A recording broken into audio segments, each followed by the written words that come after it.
Ok, yo me llamo Santiago Chavarría, soy estudiante de la clase de filosofía con el profesor Selvi. Y yo hoy les vengo a hablar acerca de los temas hablados en la tercera clase que nos dio el LIC y tengo que sintetizarlo lo más posible. Vale, iniciamos dando el tema. Vamos a hablar de este video de la época medieval y la época moderna, que es la contemporánea.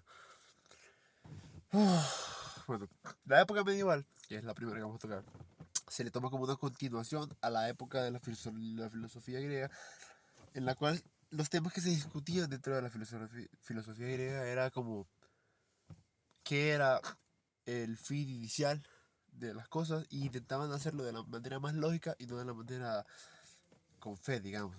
¿Cómo se explica esto? O sea que ellos intentaban explicar el mundo desde una forma lógica y no desde la fe. Cosa completamente contraria a lo que es la filosofía medieval. Hay que dar un paréntesis. ¿Por qué es esto? Por por bastantes aspectos sociales en su época, pero sobre todo por la caída y la disolución del Imperio Romano de Occidente. Que al caer el Imperio Romano de Occidente, primero que nada cae toda la presión que había sobre la iglesia, sobre Roma hacia la iglesia, y se levanta. Bueno, no. Sí, sí, sí.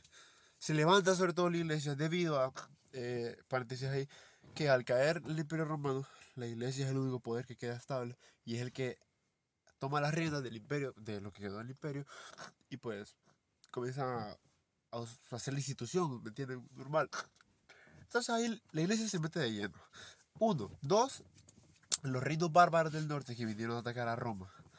Se hacen, porque eso es lo que pasó sobre todo, a Rómulo creo que fue que le tocó, que vinieron a atacar y deshicieron Roma, se quedan dispersos entre las tierras y queda el Imperio de Occidente bien desmoronado. Eso fue en el 453 después de Cristo.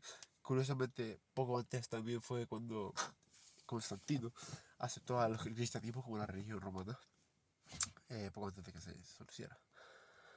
Vale, es una oposición completa a la filosofía clásica o la presocrática y socrática, de hecho, debido a que en este tema no se busca explicar de una manera lógica el universo, sino mediante la fe. Completamente contrario a lo que explicaban los socráticos. Ok, ya habiendo explicado todo eso, podemos partir directamente a qué filosofía se inicia en esta época. La patrística y la escolástica. Iniciamos con la patrística, que inicia en el 476 después de Cristo, justo cuando cae el Imperio Romano de Occidente.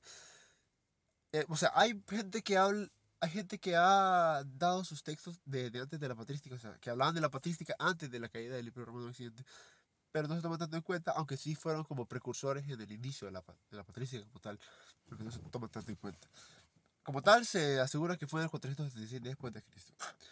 Para qué se crea la patrística? En ese entonces se consideraba que Cristo, o sea, en ese entonces ya siempre había filosofía, claro que la gente pensaba. Entonces se comenzaron a cuestionar las ideas acerca de que Dios era Dios, o sea, de que Jesús era Dios. Porque ¿cómo puede ser Jesús el Dios, un ente que para ellos era el Logos o el Apeiron, que era algo súper indefinido? ¿Cómo puede ser que Dios, el Logos, es Dios, pero también es hombre? No tiene sentido porque para ellos la definición de Dios, y de paso a los cristianos en general, es la definición de Logos, como algo, un ser indefinido, un ser mediante que no se puede definir. ¿Y qué pasa? Que al definir a Dios, ya no es un Logos, porque ya al decirle que es un humano, ya se definió y ya no es, no puede ser un Dios, es una contradicción lógica. Yo defiendo que, pues, uno no cancela a la otra. Pero en ese momento era como que es una contradicción, no puede ser. Y estaba el debate entre la iglesia y pues, la gente de a pie, supongo, los filósofos, que decía cómo puede ser que Dios es un hombre y es Dios. Entonces la iglesia, en respuesta a eso, crea la patrística. ¿Qué es la patrística? Es básicamente la forma en la que mediante se crean los dogmas que rigen a la época medieval. ¿Qué es un dogma? Un dogma es una regla, digamos. Por ejemplo, uno de los dogmas es Dios es hombre verdadero y es Dios verdadero. Y ya. Y nadie puede decir completamente lo contrario, porque es una herejía. ¿Y qué pasa si eres un hereje? Pues que te van a mandar a la cruz, ¿me entiendes? Y bueno, de hecho te van a mandar a jugar a la cruz por lo que te queda de vida. Curioso. No te quedaba mucho si te mandaban a jugar a la cruz. ¿Cuáles eran las fuentes de la filosofía patrística? En este tema es bien curioso, porque creo que en la época de la patrística no se aceptaba mucho que dijeras que era la fuente. Si no me equivoco. Eso es algo muy parafraseado mío.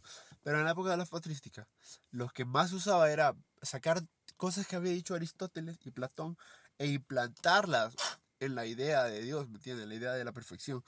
O sí, cosas así como del cristianismo. Se tomaban mucho cosas de Aristóteles y de Platón y lo querían meter moldeado, medio así, masticado en el cristianismo.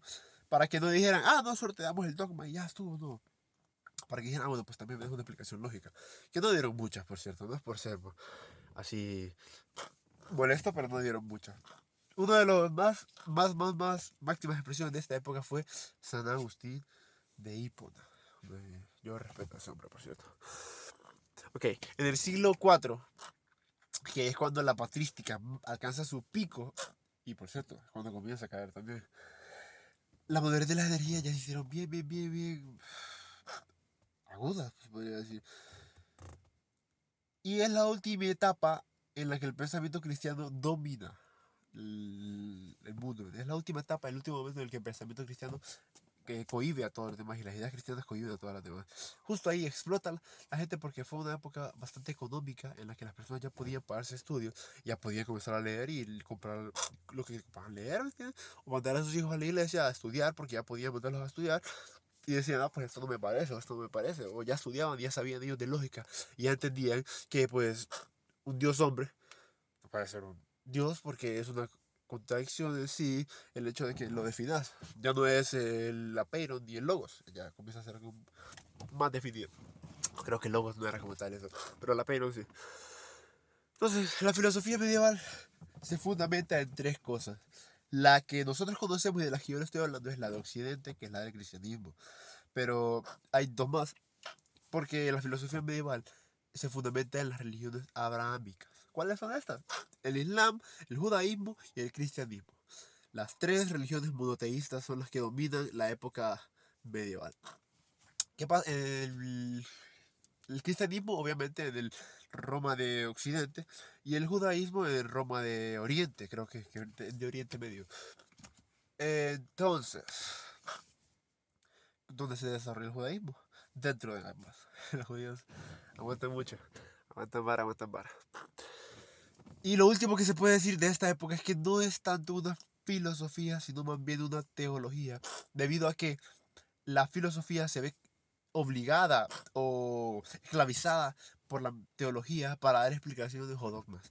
¿Me entiendes? O sea, ya no es como que, filosofamos en base para llegar a la verdad, sino filosofamos para que lo que nosotros dijimos sea correcto, ¿me entiendes? Y ese es el problema, sobre todo de la escolástica y de la patrística, que comienzan a chocar con sus propias palabras porque no están buscando la verdad, están buscando que lo que ya dijeron, están buscando, permítame un segundo, están buscando que las cosas que ellos dijeron concuerden con la realidad.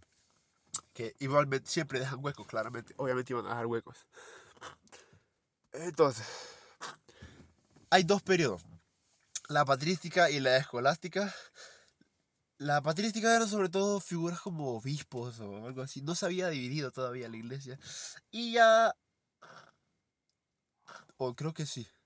Bueno, la patrística... Hey, disculpe, Melec. Uy, qué bueno. Bueno, entonces la patrística se divide en tres partes, disculpe. Que es... Creo que desde la patrística... Creo que hay un error ahí. O no sé. No sé si fue en la escolástica o en la patrística, pero hay una parte en la que se divide en tres etapas, que son los padres apostólicos, no, sí, los padres apostólicos, los padres apologetas y los padres de la iglesia. Los apostólicos son los discípulos directos de Dios, o sea, los apóstoles, pues los padres apostólicos. Los apologetas son los que defendieron la iglesia y sus ideas contra otras religiones paganas, ¿me entiendes? Y los padres de la iglesia son los que construyeron los dogmas. Eh, De ahí no podría dar muchos ejemplos, pero creo que San Agustín de Hipona fue uno.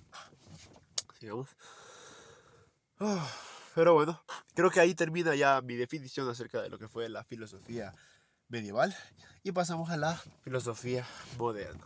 En este momento de la humanidad, ya la visión no es ver a Dios como tal, porque ya lo tenemos bien definido. Ahí en ese momento ya definen a Dios más bien como lo definía creo que sí, o Anaximandro, disculpe.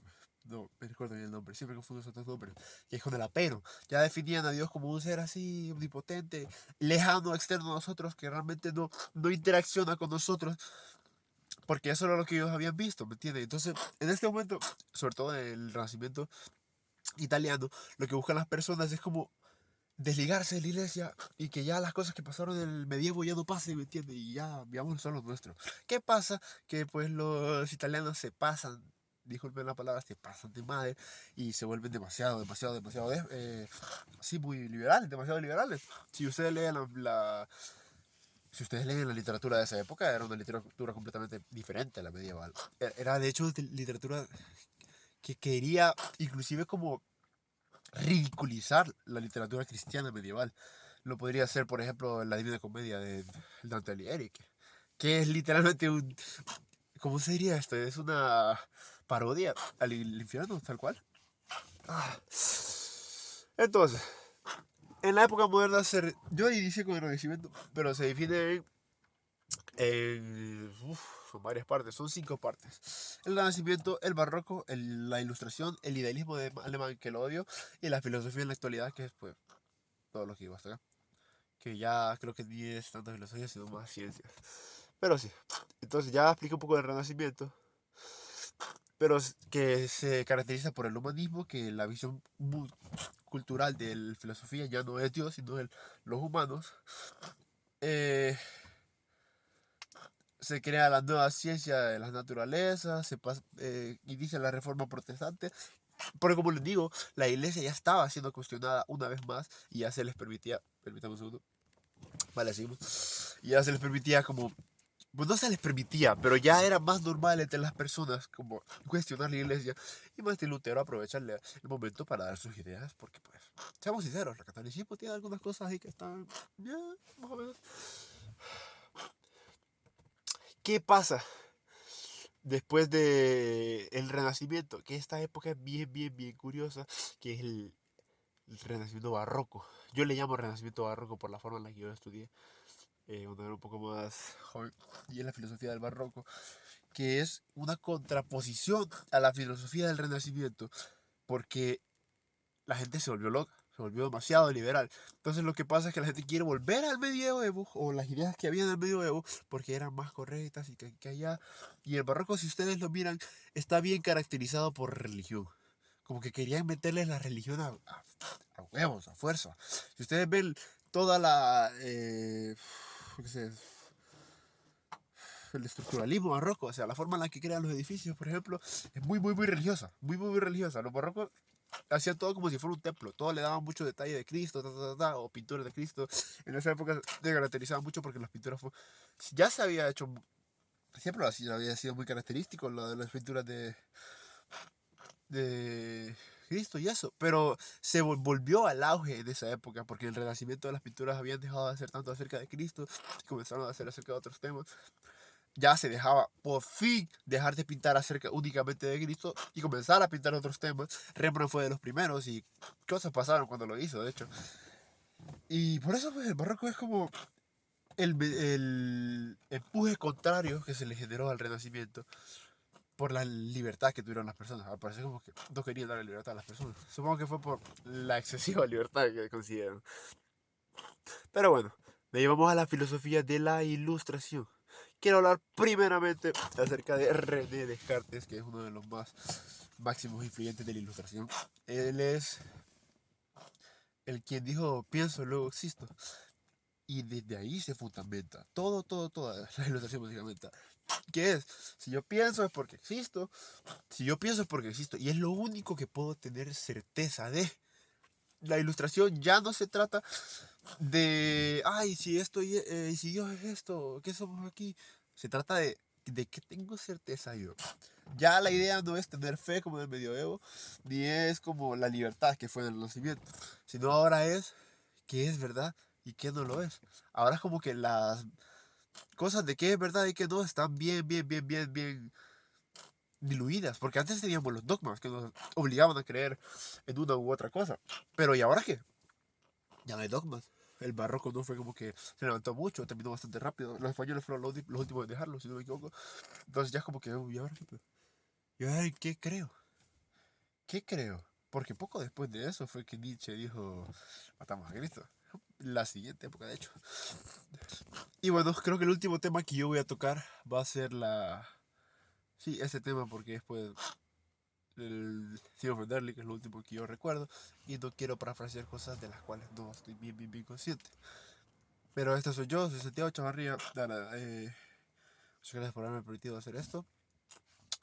Y tengo que decir que, discúlpeme el sitio en el que lo hice, es que mi casa es bastante pequeña y no tengo permitido hacer mucho ruido. Entonces tuve que venirme aquí para poder hacer esto. Buen día.